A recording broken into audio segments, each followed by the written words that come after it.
Hola amigos y seguidores de Abogacía Disidente Española, hoy vamos a tratar el origen y desarrollo de los abogados del turno de oficio.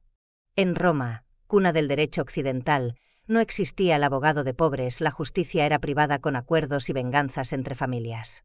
El cliente ofrecía apoyo político o servicios a cambio de la protección del patrón. Los jurisconsultos eran expertos en derecho que asesoraban gratuitamente a quienes lo solicitaban, incluidos los pobres.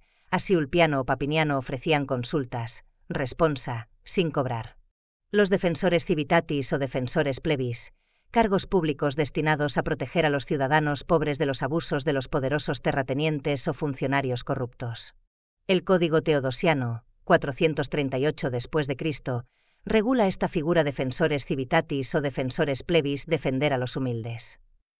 El Corpus Iuris Civilis de Justiniano, siglo VI, era más accesible en teoría que en la práctica. Desde el siglo IV, la Iglesia cristiana con sus obispos comenzaron a actuar como defensores informales de los pobres en disputas legales, especialmente en las audientiae episcopales, juicios eclesiásticos. Desde el siglo IV, la Iglesia cristiana con los obispos comenzaron a actuar como defensores informales de los pobres en disputas legales, especialmente en las audientiae episcopales, juicios eclesiásticos. No existía el abogado de pobres en España. El abogado de los pobres comienza en la Edad Media, influenciado por principios cristianos que abogaban por la caridad y la protección de los más vulnerables. La mezcla del derecho romano heredado con el canónico del siglo XII y XIII hace que en el siglo XIV comience a generalizarse la figura del abogado de pobres como un letrado encargado de ofrecer asistencia gratuita a los indigentes. Esta figura jurídica empezó a reflejarse en textos legales. Así los reyes católicos promulgan el ordenamiento de los abogados y procuradores de 1495, ordenando el ejercicio de la abogacía y garantizando que los pobres tuvieran representación legal en toda España y los virreinatos. En la Edad Moderna, siglos XVI y XVII, la figura del abogado de pobres se mantuvo en algunos casos, y en alguna ocasión se les asignaba un salario por parte de las autoridades locales. Las ordenanzas de Carlos I en 1622 menciona explícitamente la figura del abogado de pobres, con un salario asignado para tal fin. Ya estaríamos ante una especie de asistencia jurídica gratuita, aunque seguía dependiendo de iniciativas locales. En el siglo XVIII el abogado de pobres comenzó a perder relevancia. Los colegios de abogados instituyen el turno anual de oficio, así en la ley de 1818 de las Cortes de Pamplona. En el siglo XIX la justicia gratuita, Constitución de 1812, se configura como un derecho, y no una obra de caridad, es heredera de anteriores normas. Novísima recopilación, 1805, recoge la pragmática de Carlos I de 1534 y de Felipe II 1563 que establecen que los pobres tengan quien les abogue y procure. Felipe II reforzó en 1563, estableciendo que los abogados debían asistir a los pobres sin cobrar, bajo supervisión de las audiencias. La Ordenanza de Navarra, 1622, asigna un salario para evitar que el servicio fuera una carga exclusiva de los letrados. La Ley de las Cortes de Pamplona, 1818, da origen a que los colegios de abogados comenzaran a organizar el turno de oficio. El ministro José II de Lema, con su Real Decreto de 10 de junio de 1838, que reguló la organización de los colegios de abogados en España, obligaba a los colegios a velar por el cumplimiento de los deberes profesionales, incluyendo la asistencia a los necesitados. En la práctica, esto derivó en la asignación de abogados para defender gratuitamente a los pobres, una tradición que ya existía de forma informal desde siglos anteriores, como los abogados de pobres. La Ley de Enjuiciamiento Criminal de 1882 estableció el derecho a la defensa, indicando que todo acusado tenía derecho a un defensor, y si no podía pagarlo, se le asignaría uno de oficio. Esto formalizó la participación de los colegios de abogados en la designación de letrados para los pobres, institucionalizando el turno de oficio como un servicio obligatorio. Los colegios de abogados del siglo XIX comenzaron a emitir reglamentos internos que organizaban el turno anual de oficio. Por ejemplo, en Navarra, la Ley de las Cortes de Pamplona de 1818. Estos reglamentos establecieron que los abogados colegiados debían turnarse para defender gratuitamente a los indigentes, convirtiendo una práctica asistencial en una obligación profesional regulada. Los abogados de los pobres en el franquismo.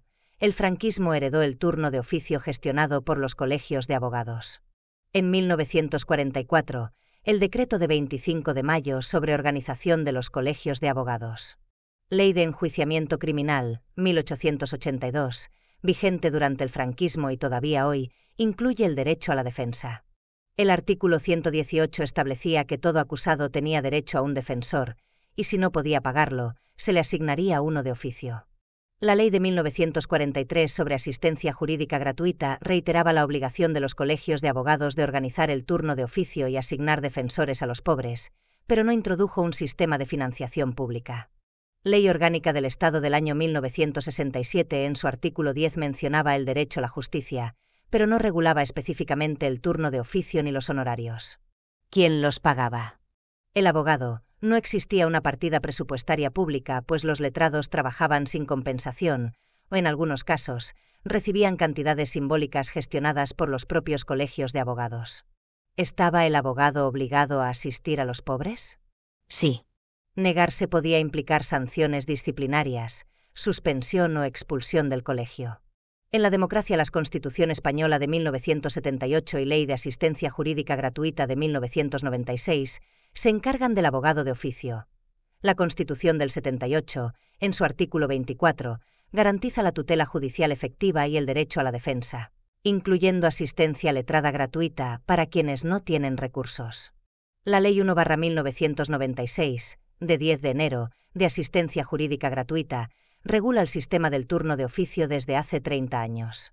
La Ley 1/1996, de 10 de enero, de asistencia jurídica gratuita, regula el sistema del turno de oficio desde hace 30 años.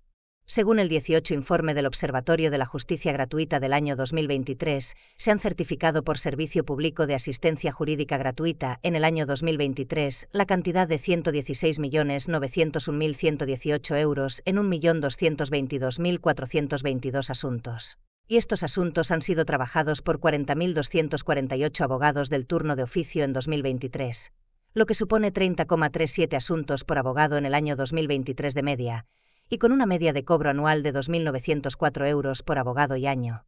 En todo el año 2023, los abogados del turno de oficio nos encargamos de salvaguardar los intereses de las personas vulnerables en toda clase de juicios. El derecho a justicia gratuita del vulnerable lo debe pagar la Administración de Justicia al abogado de oficio, y ya se puede ver lo que se paga por asunto de media en España en 2023, mientras que en la UE la media es de 500 euros por asunto y una carga de trabajo 6 veces menor. Somos los peor pagados de la UE y con más carga de trabajo. No tenemos derecho a huelga, ni nos pagan desplazamiento por asistencia a detenidos y sufrimos guardias de 24 horas, prolongadas a varios días. La Administración de Justicia no nos ha subido el salario desde el año 2008, ni tan siquiera IPC, retrasa los pagos hasta 6 meses, y estamos obligados a trabajar por un servicio público de justicia gratuita teniendo que pagar el despacho, ofimática, informática, combustible y cuotas colegiales y de la mutualidad de la abogacía, de nuestro bolsillo, para prestar el servicio al vulnerable, siendo que a los 67 años de edad la mutualidad nos dará una jubilación de 400 euros al mes. Exigimos la consideración de trabajadores especiales, derechos sociales, derechos económicos acordes con la Unión Europea y jubilaciones justas.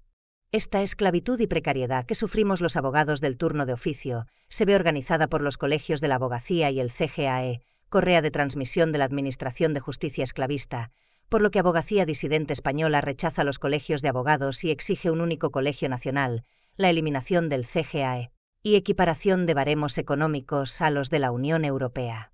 Esta esclavitud y precariedad que sufrimos los abogados del turno de oficio se ve organizada por los colegios de la abogacía y el CGAE, Correa de Transmisión de la Administración de Justicia Esclavista, por lo que Abogacía Disidente Española rechaza los colegios de abogados y exige un único colegio nacional, la eliminación del CGAE y equiparación de baremos económicos a los de la Unión Europea.